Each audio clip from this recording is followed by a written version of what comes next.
Et aujourd'hui, c'est le grand jour, je vais parcourir le désert des Bardenas dans tous ses recoins. Mais tout d'abord, un petit plein et une pause café, le temps de recharger les batteries et de revoir mon itinéraire. Depuis Arguedas, je prends la route qui me mènera à la partie la plus intéressante des Bardenas, la Blanca Baja. Mon chemin est assez mystérieux puisque des monts bordent la route et cachent l'horizon. La route laisse place à une piste très poussiéreuse. Les voitures devant moi me cachent un peu la vue, je reste à distance.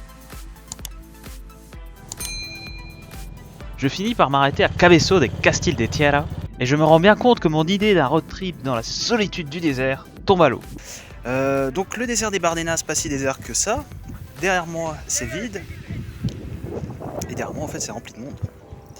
Je m'arrête tout de même pour observer ce mont que l'on surnomme une cheminée de fées, une curiosité géologique que l'on retrouve un peu partout dans le monde.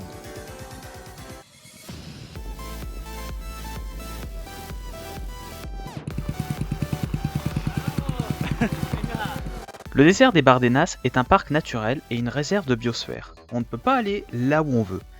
Il y a des pistes spécialisées pour les véhicules à moteur, pour les VTT et pour la marche à pied. Aussi étonnant que cela puisse paraître, le désert renferme une base militaire espagnole. A l'origine, il s'agissait d'une base militaire américaine créée en 1952 et ce n'est qu'en 1992 qu'elle est devenue espagnole. Cette base militaire possède un grand polygone de tir, ce qui fait que certaines pistes peuvent être fermées lors d'exercices à balles réelles. Le désert des Bardenas n'est pas un désert de sable, c'est plus un mélange de roches friables, de terre un peu argileuse et de poussière. Il est très déconseillé d'aller dans le désert des Bardenas par temps de pluie, puisque cette terre argileuse devient de la colle. La piste que je suis en train de suivre fait le tour de la Blanca Baja, la partie la plus aride des Bardenas. On peut y apercevoir quelques traces d'animaux morts, comme l'on en voit souvent dans les westerns. Il fait trop chaud, du coup j'ai tombé la veste. Bon, et bien monter ces chemins, qu'est-ce que c'est épuisant.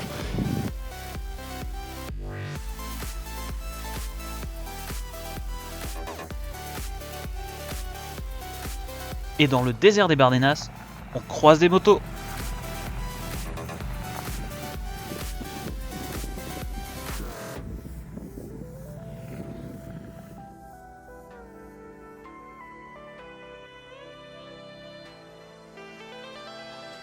Cette piste m'emmènera vers la Blanca Alta, la partie située au nord des Bardenas, où se trouve El Pastor Bardenero, une statue érigée en 1992 en mémoire du bétail transhumant avec son pasteur.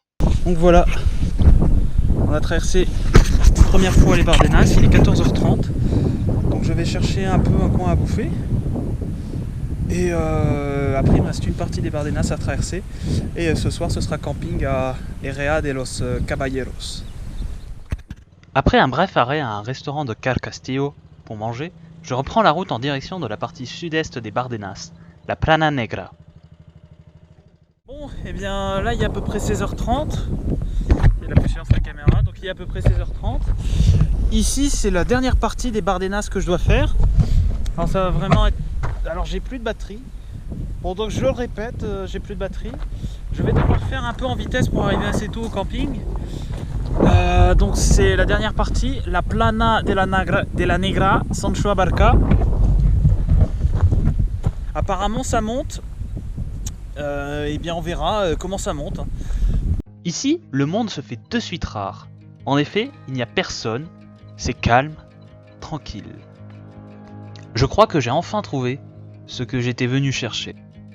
Un chemin bordé de nature, moi, ma moto et de l'air pur.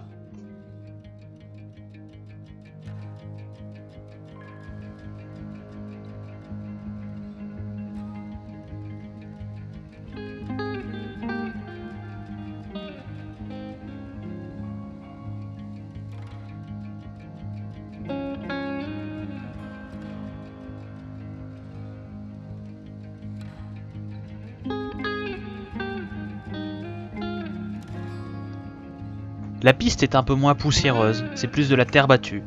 Ma moto grimpe sans brancher, jusqu'à atteindre les 646 mètres d'altitude de la Plana Negra.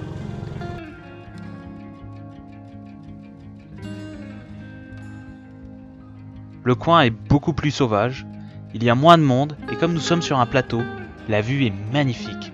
On peut y observer pas mal d'oiseaux.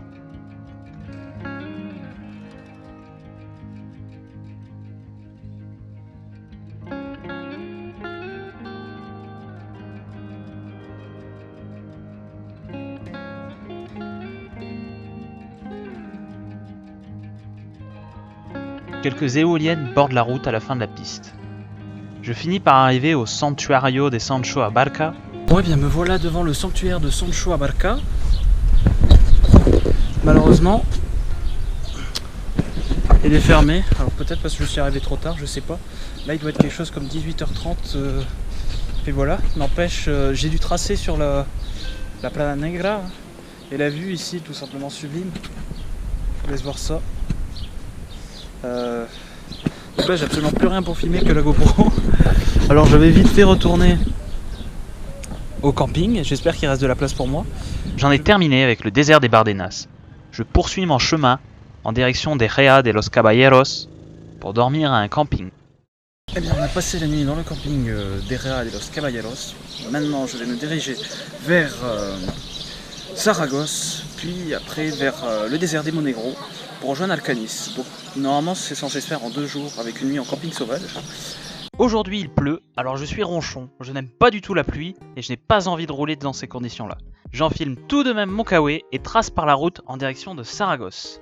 Arrivé non loin, je fais un plein d'essence et je commence les pistes off-road du désert des Monegros à l'est de Saragosse. Par chance, la pluie s'est arrêtée. La piste. Maintenant il va falloir remonter la boîte à air. On voit que là-bas tout au loin il pleut vraiment fort. C'est parti. C'est de suite moins touristique je trouve. Aucun panneau ne m'informe sur les lieux et aucun chemin n'est balisé. C'est très différent des Bardenas, c'est beaucoup plus vallonné et beaucoup plus vert. Au fur et à mesure que je m'enfonce dans les Monegros, je n'ai le droit qu'à des petits talus. Il n'y a pas vraiment de belles vues, pas de beaux paysages, j'ai envie de dire qu'il n'y a rien à voir et les chemins sont parfois compliqués avec ma BSA. Une fois sorti des talus, des sortes d'étables et d'anciennes fermes abandonnées font surface. Je décide de m'arrêter devant une ruine dans l'idée de manger. Un oiseau pendu par le cou garde l'entrée. Serait-ce le signe d'un mauvais présage ? Je cours vers ma moto et me rends vite fait compte que mon sac de sport a disparu. Il m'en manque un. Et ma lanterne arrière aussi. Je rebrousse chemin sur 30 km et parviens à retrouver mes affaires. Après avoir perdu plusieurs heures et parcouru une centaine de kilomètres, je parviens à sortir de cette zone de talus. Maintenant, place aux champs. Et des beaux champs, il y a des coquelicots à perte de vue. Sur cette partie des Monegros, on croise pratiquement tous les 200 mètres, je ne sais pas très bien comment les nommer, mais des espèces de fermes-usines à cochons. Ce genre d'élevage où les cochons ne voient jamais le jour et se mangent entre eux. Clairement, à ce moment-là, j'en ai assez. Toute la région pue à cause des cochons et les bruits que font ces derniers n'est pas très rassurant. Ça crie, ça pleure, c'est... Bref, je décide de monter en haut d'un mont pour voir un peu les alentours et regarder par où passe ma piste. Et je trouve que c'est plutôt bof. Au départ, je souhaitais faire du camping sauvage, mais je n'aime pas l'endroit. Je programme mon GPS en direction du camping La Estepa à Valfarta. Arrivé au camping, j'ai bien été accueilli par le couple de gérants. Ils m'ont donné une carte du désert des Monegros en m'indiquant bien les coins à voir. Au final, je me suis rendu compte que je n'avais pas vu la bonne partie des Monegros. Demain, j'y retourne. Alors apparemment, il y a des choses à voir dans les Monegros, mais je ne les ai pas vues. Alors je vais repousser chemin sur une petite heure de route pour reprendre une piste à Alcubierre. À peine mes pneus posés sur la piste, la déprime de la veille s'estompe. Je suis très heureux d'être là. La piste en terre battue a laissé place à une piste très caillouteuse par endroits et fortement vallonnée. Je prends beaucoup de plaisir. La vue, quand elle n'est pas cachée par les arbres, est magnifique.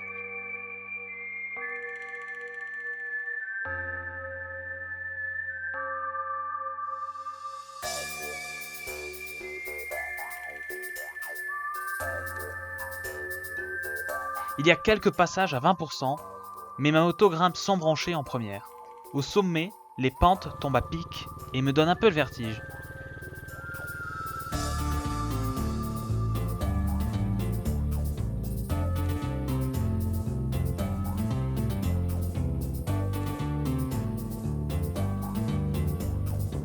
Alors, je vais parler fort parce qu'il y a quand même du vent. Donc ce côté-là des Monténégro me plaît beaucoup plus parce que c'est très côté nature, hein.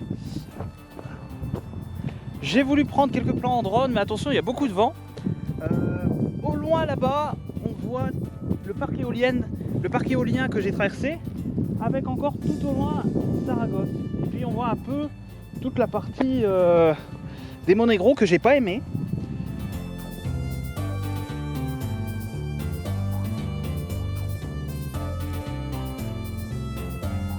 Après être monté une première fois, je remonte encore pour arriver en haut de San Caprascio.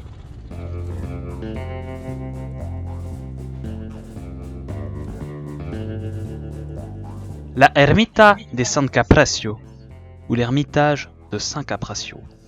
La légende raconte qu'à l'origine, San Caprascio était un éleveur de chèvres dans la Sierra de Guara, et qu'un jour, il prit son bâton et le jeta aussi loin qu'il le put, tombant dans la Sierra de Alcubierre, c'est-à-dire la chaîne de montagnes d'Alcubierre, là où je suis actuellement. Son bâton tomba là où une fontaine jaillit. À cet endroit, quelque temps plus tard, un ermitage sera construit. Cet ermitage fut aussi un point stratégique durant la guerre civile espagnole. D'ailleurs, les montagnes ici regorgent de tranchées. Ces grottes ont également été utilisées par un célèbre bandit de la région, appelé El Bandido Cucaracha. Aujourd'hui, ces grottes ont été aménagées et agrandies pour créer une chapelle comme lieu de prière, une salle de réunion, 2 autres plus petites comme garde-manger, avec des bancs et des matelas pour pouvoir dormir. Il s'agit maintenant d'un refuge pour voyageurs en quête d'une retraite spirituelle.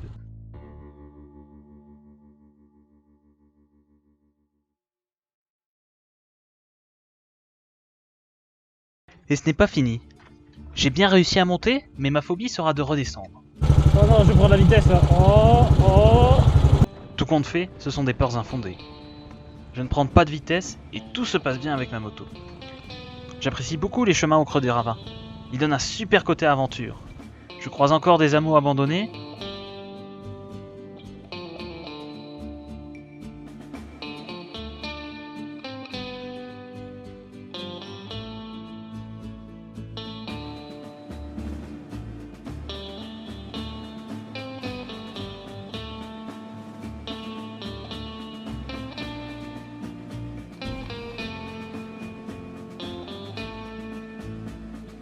Et puis je me mets à remonter. Le coin est fabuleux, il est rempli de rapaces. Je reste quelques temps pour les observer, mais je ne parviens pas à les photographier.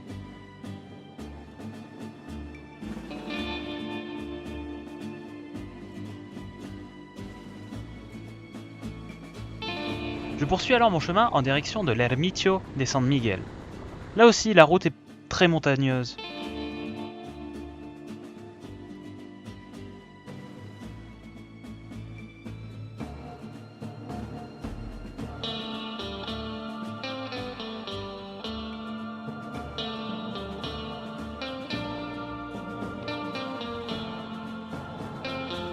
Il n'y a pas de rail de sécurité, il ne faudra surtout pas rouler trop vite au risque de glisser dans un virage et partir très loin.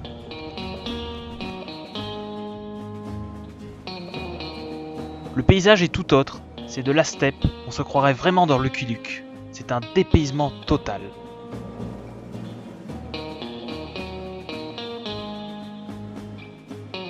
L'Ermita de San Miguel. Voilà un lieu bien étrange. Aucun bâtiment n'est ouvert. Peut-être suis-je arrivé trop tard. Il est 18h au moment où je prends ces images. J'aurais aimé en savoir plus sur ce qui m'entoure, mais aucun panneau n'est là pour me conter l'histoire de ces lieux, ni même pour m'informer d'une éventuelle ouverture. Très peu d'infos sont disponibles sur internet. J'ai seulement pu comprendre qu'il y a bien longtemps, en ces lieux, se situait la ville de Roubière.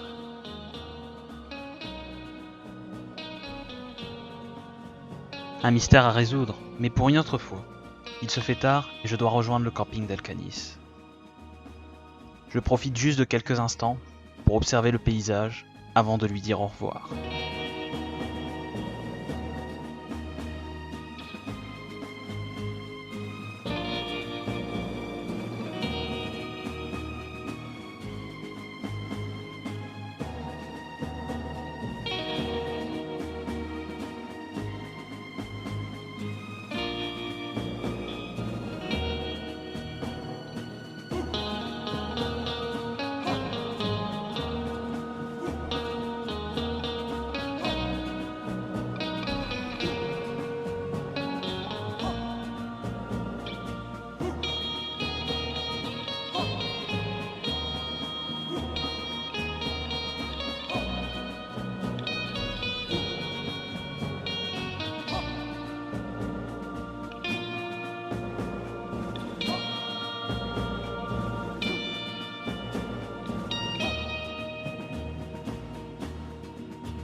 Le lendemain, au départ d'Alcanis, je ne puis repartir.